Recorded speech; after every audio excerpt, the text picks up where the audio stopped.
No imaginamos la medicina actual sin las numerosas especialidades existentes hoy en día.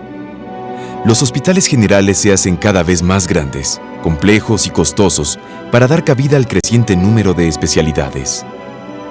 Muy lejana queda la imagen del médico general de principios del siglo pasado, que atendía a todo tipo de padecimientos, que diagnosticaba, elaboraba las fórmulas para el boticario y hasta operaba a sus pacientes. Todo en el consultorio particular que estaba ubicado generalmente en su casa. Los grandes avances de la ciencia y la tecnología en los últimos 200 años y su aplicación en la medicina han hecho que la práctica médica sea cada vez más compleja y variada. Cada día crece el conocimiento en campos muy específicos y sus contenidos están cada vez más delimitados. Desde el punto de vista de su orientación, unas especialidades se enfocan al diagnóstico, otras al tratamiento, y algunas más se ocupan de la generación de conocimientos con los que las ciencias contribuyen a dar fundamento a los conceptos médicos. Tal es el caso de la genética, la genómica, la bioquímica, la fisiología, la farmacología y la embriología, entre otras. En las últimas décadas del siglo XX, las nuevas especialidades médicas han perfilado el nuevo modelo conceptual de la biología molecular y plantean exigencias diferentes en su puesta en práctica. Resulta muy interesante ver en retrospectiva cómo se ha dado esta notable evolución. Para comprender la génesis y desarrollo de las especialidades médicas, nos hemos propuesto contestar las siguientes preguntas. ¿Cuántas y cuáles son? ¿Cómo, cuándo y dónde surgieron? ¿Qué papel desempeñaron en su aparición los nuevos aparatos médicos que se fueron inventando a lo largo de 2 siglos? ¿Cómo se han desarrollado los conocimientos que las fundamentan? ¿Cómo fue su incorporación y desarrollo en México? ¿Y cuál es su estado actual? Si bien es cierto que podemos rastrear orígenes de muchas especialidades en tiempos remotos, para fines de este programa, tomaremos la aparición de algún nuevo instrumento o el inicio de alguna práctica novedosa con carácter formal como su fecha de inicio. Actualmente podemos contar más de 60 entre especialidades y subespecialidades médicas. La psiquiatría, 1795. La primera de las especialidades médicas fue la psiquiatría, surgida en la última década del siglo XVIII en Francia, con el doctor Philippe Pinel. A Pinel se debe el enfoque científico de la psiquiatría clínica y se le atribuye el importante avance que significó el dejar de llamar locos a los enfermos mentales para denominarlos alienados. En México, a diferencia de lo que sucedía con Étienne Esquirol en Francia, no se dio la figura del médico alienista que trabajaba de tiempo completo en un manicomio. Estando los hospitales en las ciudades, los médicos mexicanos trabajaban parte de su jornada en los manicomios, sin dejar de atender su consulta particular. El primero que se dedica ya plenamente y abre la especialidad en la Escuela Nacional de Medicina es Miguel Alvarado. Él había sido director de San Hipólito. Él fue el primero que trajo a México el hidrato de cloral como un calmante. Empezó a manejar medicamentos contra la epilepsia. En fin, está al día de la psiquiatría francesa más importante del 880. Y en este sentido, él crea la primera cátedra de psiquiatría en la entonces Escuela Nacional de Medicina, que corresponde a nuestra actual Facultad de Medicina. Él da un curso en 888, y esto es muy significativo. Es el mismo año en que Charcot abre su curso de neurología en París. Luego llegaron a nuestros manicomios la piretoterapia, los choques cardiazólicos e insulínicos, los electrochoques y hasta la psicocirugía, antes de que aparecieran los modernos psicofármacos. 40 años más tarde correspondió a Ramón de la Fuente Muñiz el inicio de la psiquiatría moderna en nuestro país. Para realizar su labor, se apoyó en las aportaciones de las ciencias biológicas básicas, como la fisiología cerebral documentada por la resonancia magnética, y la genética y su influencia en las enfermedades mentales. Con la fundación, hace ya 3 décadas, del Instituto Nacional de Psiquiatría que lleva su nombre, se establece la estructura adecuada para definir el rumbo de la investigación y la enseñanza de la psiquiatría. La cirugía, 1833. La medicina y la cirugía habían sido en siglos pasados las 2 grandes partes separadas del arte de curar. El médico era una persona preparada, generalmente de buena posición social, y el cirujano era un personaje de segunda categoría, poco instruido y menos culto, que las más de las veces ni siquiera podía entender los textos médicos, que en su mayoría estaban escritos en latín. El modelo del médico moderno surgió en la Revolución Francesa y fue adoptado en México a partir del programa de estudios de 1833. Desde entonces, el médico que se recibía debía saber operar, y su título era de médico cirujano. En 1888, se introdujo en los planes de estudio de medicina una modalidad que se enfocaba al estudio de especialidades. Se incluyeron los primeros cursos de perfeccionamiento, en los que se enseñaban la psiquiatría, la dermatología, la ginecología y obstetricia, y las enfermedades de los niños. Se disponía ya de un conjunto de conocimiento suficiente para requerir un estudio específico de cada una de ellas. Y poco a poco, los médicos interesados se fueron limitando a actuar preferentemente en casos relacionados con su especialidad. El médico cirujano podría restaurar tejidos dañados, es decir, suturar heridas, corregir fracturas, cohibir hemorragias, reconstruir tejidos lesionados. A inicios del siglo XIX, de acuerdo con los nuevos conceptos que señalaban que las enfermedades eran causadas por lesiones de los órganos, por primera vez, los cirujanos extirpaban órganos o tejidos enfermos. Se amplió el tipo y el número de las intervenciones de cirugía mayor. Francisco Montes de Oca, cirujano militar, desarrolló gran experiencia en los campos de batalla durante la guerra contra los invasores franceses. Creó una escuela quirúrgica mexicana, modificó muchas de las técnicas empleadas en otros sitios y diseñó algunas propias. Entre ellas estaba la modificación de la amputación del pie, que el cirujano francés Lisfranc había puesto en boga, y en la que Montes de Oca logró dejar un muñón que permitía usar un zapato al no amputar el tarso. Correspondió a Regino González, Fernando Zárraga, Manuel Toussaint y Julián Villarreal llevar a cabo las primeras extirpaciones de órganos como la vesícula biliar, el estómago o el riñón, que ya se hacían en Europa y los Estados Unidos. La ginecología y obstetricia, 1833. La ginecología y obstetricia habían estado en manos de las parteras hasta bien entrado el siglo XIX, pero cada vez más los médicos se hacían cargo de los casos complicados. En 1836, Ignacio Torres, profesor en el Establecimiento de Ciencias Médicas, diseñó sus propios fórceps, y en 1850, Miguel Jiménez, clínico e internista, realizó la primera cesárea en una mujer viva. Aniceto Ortega, mejor conocido como autor de la Marcha Zaragoza, fue el fundador de la Escuela Mexicana de esta especialidad. Publicó artículos sobre los entuertos y las distocias, y es también reconocido como el primero que empleó transfusiones sanguíneas en casos de hemorragias uterinas. Otro eminente médico ginecobstetra es Nicolás San Juan, quien realizó la primera histerectomía por vía vaginal, en tanto que la primera por vía abdominal fue practicada por Rafael Lavista, excelente cirujano general. Ambas intervenciones se hicieron en 1877. La anestesia, 1846. Encontrar los medios para aliviar el dolor de los enfermos fue durante siglos uno de los principales propósitos de la medicina. Uno de los grandes obstáculos para el desarrollo de la cirugía era precisamente la brutalidad de las intervenciones sin anestesia. Tanto era el dolor causado que muchos pacientes preferían la muerte antes que someterse a una insoportable cirugía. Algunos cirujanos se hicieron famosos por su rapidez al operar. La anestesia se descubre en Massachusetts al mismo tiempo que estaba iniciándose la intervención norteamericana en México, la guerra de intervención. Entonces, los primeros médicos van a traer, los médicos de guerra, y sobre todo un doctor Porter va a traer este invento un poco para experimentar con él ya en vivo, y empieza a hacer sus primeros trabajos en Veracruz, en un hospital de sangre que se abre allá en Veracruz, y empieza a hacer las primeras amputaciones y curaciones con anestesia. Pocos meses después, y escasamente, yo creo que un mes y medio, se empieza a utilizar la anestesia en la Ciudad de México.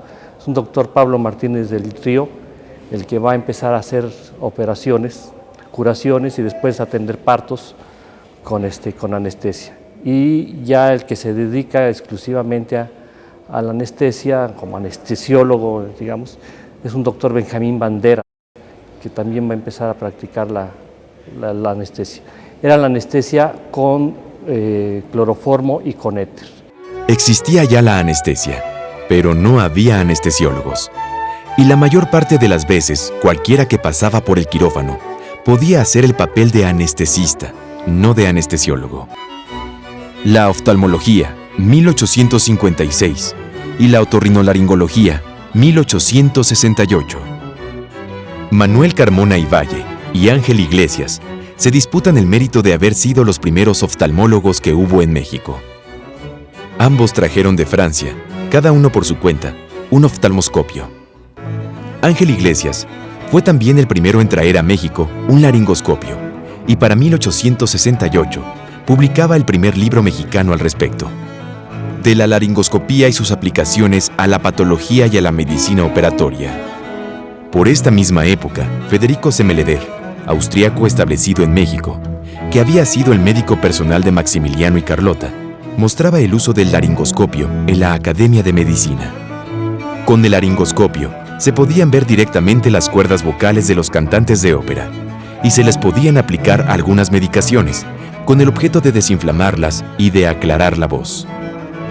Estas dos primeras especialidades fueron reunidas en 1893 en la Sociedad Mexicana de Oftalmología, que también lo era de otorrinolaringología, y al inaugurarse el Hospital General en 1905, contaba con un pabellón que incluía a ambas. La radiología, 1895. La radiología se inició en el año de 1895, cuando Guillermo Conrado Röntgen descubrió en noviembre los rayos X e hizo su publicación el 28 de diciembre. En México, pocas semanas después, en San Luis Potosí, los hermanos Espinosa y Cuevas empezaron a tomar radiografías con un aparato que había traído su hermano de Alemania. Ellos eran muy buenos fotógrafos. Y ese aparato lo pusieron a disposición de los médicos y empezaron a tomar radiografías sobre todo de los huesos. Meses después, en el Hospital Juárez, en noviembre, en la sala 11 del Hospital Juárez, se tomó una radiografía de un codo. Y así es que en México, en los primeros meses después del descubrimiento, se usaban los rayos X. Por otra parte, el doctor Joffre, en México, fue quien probablemente era dueño de ese aparato y quien empezó a ser muy activo en tomar radiografías. Podemos decir, pues, que la especialidad en México se inició casi a su descubrimiento.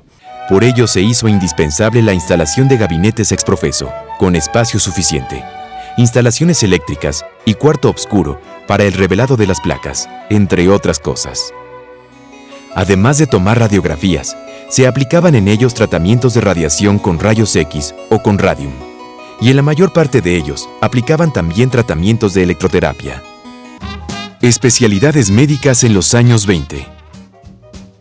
En los años 20, se establecieron en el Hospital General, remozado y dotado de algunos nuevos equipos, 3 especialidades más: la urología, la cardiología y la gastroenterología, cada una con su propio pabellón. La urología y la gastroenterología debieron mucho de su desarrollo a las posibilidades que les abrió el uso de los endoscopios de nuevo cuño. El gastroscopio rígido, recién inventado por Chevalier Jackson, significó por sí mismo una revolución. Hoy nos horroriza, porque las endoscopías eran similares a tragarse una espada, pero permitía mirar directamente el interior del esófago y el estómago, tomar biopsias y hasta realizar algunas pequeñas intervenciones quirúrgicas.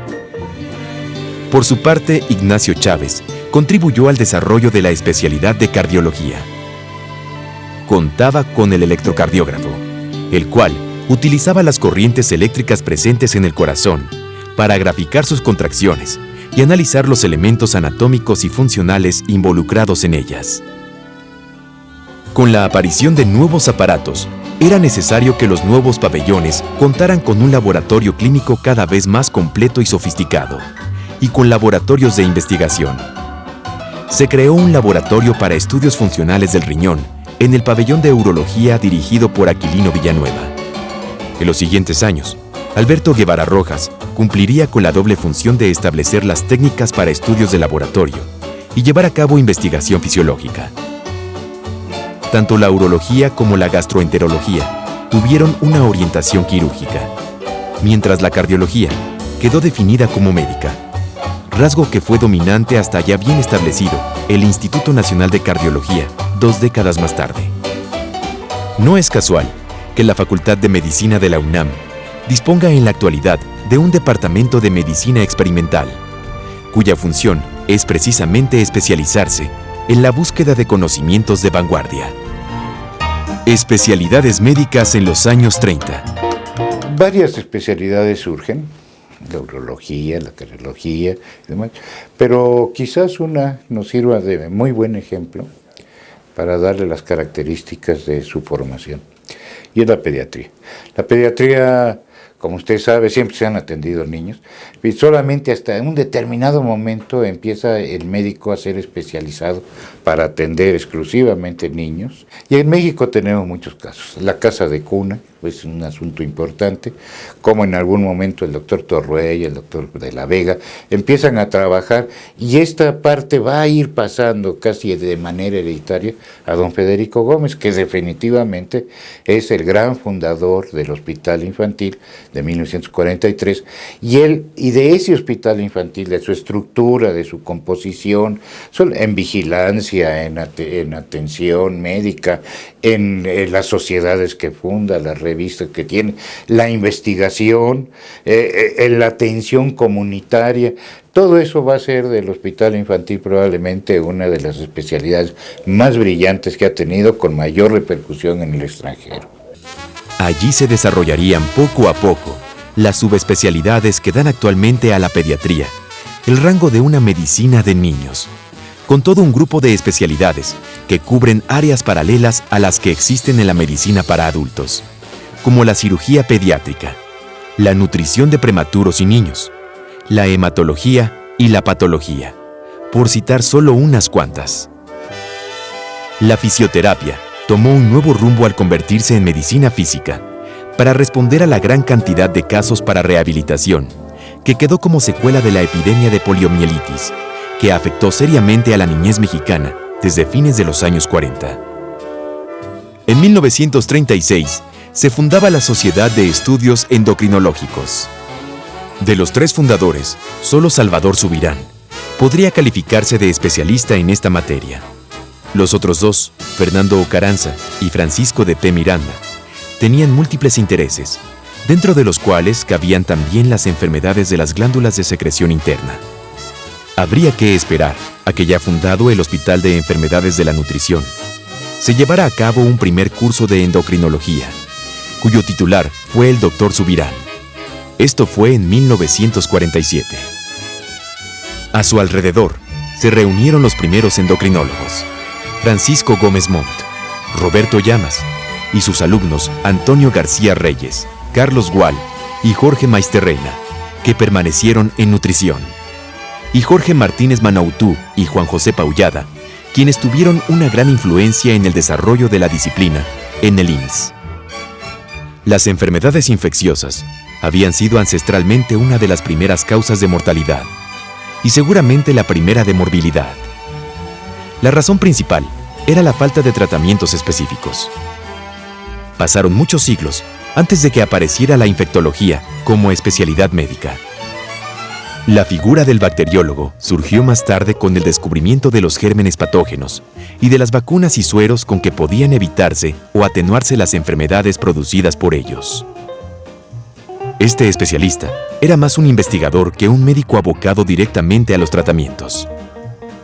Para fines de los años 30, Samuel Morones, especializado en Alemania, trae a México las sulfas y establece un servicio de infectología en el Hospital General, que suple a los viejos pabellones de enfermedades contagiosas. A ellos les tocó ser actores principales en la nueva era de los antibióticos y en la del nacimiento de la virología moderna. Es también por esta época que se refuerza el estudio de los fármacos y se desarrollan laboratorios para su investigación y su comercialización. Unida tradicionalmente a la fisiología, la farmacología cobró una personalidad independiente. En la Escuela Nacional de Medicina de la UNAM y en los laboratorios de lo que sería más tarde el Instituto de Investigaciones Biomédicas, Rafael Méndez, Ramón Pérez Cirera y Efraín Pardo, entre otros, fueron los pioneros en estas labores. En el Instituto de Cardiología, desde su fundación, trabajó un departamento de farmacología experimental, encabezado por el mismo Méndez.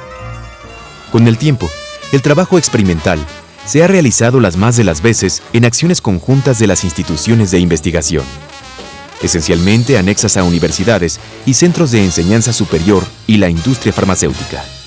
En el medio siglo reseñado aquí, hemos presenciado la revolución terapéutica que significó la introducción de los antibióticos y el consecuente manejo de las enfermedades infecciosas.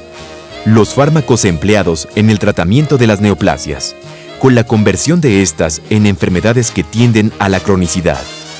Los medicamentos hormonales, de extracción natural y de síntesis. En fin, ahora con la farmacogenómica, se prevé un cambio aún mayor, al acercarse la posibilidad de influir en modificaciones a nivel molecular y en individualizar los tratamientos de acuerdo a respuestas predecibles, según las características genéticas de las personas. La anatomía patológica y la cirugía reconstructiva, 1950. Después de la Primera Guerra Mundial, el panorama de las especialidades médicas comenzó a modificarse. A mediados del siglo XX, las especialidades siguieron proliferando conforme aumentaban los conocimientos. A partir de 1950, dos de ellas han tenido una gran repercusión en la medicina mexicana: la anatomía patológica y la cirugía reconstructiva. La primera de ellas existía de manera embrionaria y estaba limitada a la importantísima labor de Isaac Costero, a quien se debe la conceptualización del tejido conectivo. En nuestro país esto se había desarrollado siguiendo, como el resto de las especialidades médicas, la tradición francesa. Y alrededor de 1938, entre 38 y 40, sucedió un fenómeno sui generis en la medicina en México. Llegaron, de pronto, un grupo de españoles transterrados, médicos, muchos de ellos, otros con otras especialidades, a trabajar a nuestro país. Y trajeron sus propias tradiciones. Entre ellos llegó mi maestro, el doctor Isaac Costero, y con él se fundó la Escuela Mexicana de la Anatomía Patológica, que él traía la Escuela Histológica de Cajal, y a esta se sumó la Escuela Norteamericana, que era otro estilo de hacer la especialidad. Y en México disfrutamos de las dos. Tenemos la tradición morfológica española y la tradición anatomoclínica de medicina asistencial, que es parte de lo que caracteriza a la medicina norteamericana. No tardarían en oficializarse cursos de especialización y en formarse una sociedad de especialistas y más tarde un consejo. La cirugía plástica y reconstructiva debe su avance a los trabajos de Fernando Ortiz Monasterio y Alfonso Serrano Reubel. En un principio, este tipo de operaciones se enfocaba a la cirugía estética, al manejo de quemados y a la corrección del labio leporino en niños. Con el paso del tiempo, el tipo de problemas que se abordan y corrigen es más complejo. Por ejemplo, a la atención de los quemados se han agregado la cirugía de mano y, en vanguardia mundial, la cirugía craneofacial. Especialidades médicas en los años 60. En los años 60 surgen tipos diferentes de especialidades. Unas se enfocan a la concentración de cuidados en pacientes graves, siendo su principal exponente la medicina crítica y su sitio de aplicación, las unidades de cuidados intensivos. Y otras como la genética, la inmunología y la biología de la reproducción, relacionadas con la dimensión molecular, que va siendo cada vez más accesible y más abundante en sus conocimientos. La atención puesta en el tratamiento de los pacientes con infartos coronarios hizo que se utilizaran equipos para el monitoreo de las funciones cardíaca y respiratoria, manifestadas en las llamadas constantes vitales. Antes se habían comenzado a usar en las salas de recuperación postquirúrgica. En 1967 se inaugura la primera unidad de este género en nuestro país, que fue la del Hospital Español, separándose 2 años después en la unidad coronaria y la de terapia intensiva. Los primeros especialistas fueron enfermeras, para las que se diseñó en 1968 un curso de 3 meses. Los médicos se formaban en la práctica, proviniendo de otras especialidades, en particular de medicina interna, cirugía general y anestesiología. Fue hasta 1976 cuando se diseña un curso de especialización avalado por la UNAM. La genética es otra especialidad que data de inicios de los años 60, con los trabajos de Rubén Lisker y Alfonso León de Garay. En 1964, Salvador Armendáriz y Mario González Ramos realizan trabajos de genética en el Hospital Español y en el de Pediatría del IMSS, en tanto que Lisker trabaja en el Instituto de Nutrición. En 1971, González Ramos instalará un laboratorio semejante en el Hospital Infantil, y Antonio Velázquez Arellano, poco después, lo hará en el Instituto de Investigaciones Biomédicas de la UNAM. La inmunología y la biología de la reproducción aparecieron como especialidades en 1967. La primera con un doctorado en Ciencias Médicas, con especialidad en Inmunología, impartido en la Escuela Nacional de Ciencias Biológicas del IPN. La Organización Mundial de la Salud declaró a México como país centro de adiestramiento e investigación en esta disciplina, lo que facilitó que se instalaran laboratorios con todos los medios técnicos en hospitales, como el Infantil de México, en el Instituto de Nutrición, en el Instituto Nacional de Pediatría y el Departamento de Medicina Experimental de la Facultad de Medicina de la UNAM. Apoyada por sólidos antecedentes de investigación, la especialidad en Biología de la Reproducción Humana apareció en 1967, al iniciarse el primer curso en el Hospital de Enfermedades de la Nutrición. La Medicina Genómica 2002. La última especialidad en aparecer es hasta ahora la de Medicina Genómica, la cual es un claro ejemplo del grado de complejidad que han alcanzado las especialidades más modernas. Requiere para su desarrollo de sofisticadísimas y poderosas computadoras que realizan millones de cómputos para restablecer secuencias genéticas a partir de fragmentos dispersos de ADN y con ello llegar a la relación de la estructura de algunos genes y la repetición de bases presentes o no en ellos. Gracias a sus resultados, se puede definir el riesgo clínico de la presencia de enfermedades y aún a esbozar acciones de ingeniería genética para modificar dichas condiciones. La genómica se plantea como el fundamento de la medicina del futuro. La creación de un Instituto Nacional de Medicina Genómica, bajo la dirección de Gerardo Jiménez, abre el panorama de las especialidades médicas del siglo XXI en México. Como hemos podido constatar, ha sido notable el avance de las ciencias médicas en los más diversos campos del diagnóstico, la terapéutica y la ciencia pura en los últimos 200 años. De tal forma que lo primero que habría que decir es que ingresan en especialidades médicas probablemente los mejores muchachos egresados de todas las escuelas y facultades de medicina. En el caso particular de la UNAM, ingresan a las especialidades médicas muchachos de todos, provenientes de todos los estados de la República, de todas las escuelas y universidades, y siempre serán los mejor calificados. Ingresan también a ellas alrededor de 400 alumnos provenientes del extranjero. Graduamos alrededor de 1 de cada 10 de los estudiantes de la división provienen de distintos países de Latinoamérica, de todos los países de Latinoamérica. De hecho, de Europa y de Asia tenemos también estudiantes. De tal forma que el nivel de estudios en México de especialidades médicas es muy conocido, con un impacto internacional, particularmente el programa de la Facultad de Medicina de la división, y con una gran presencia nacional.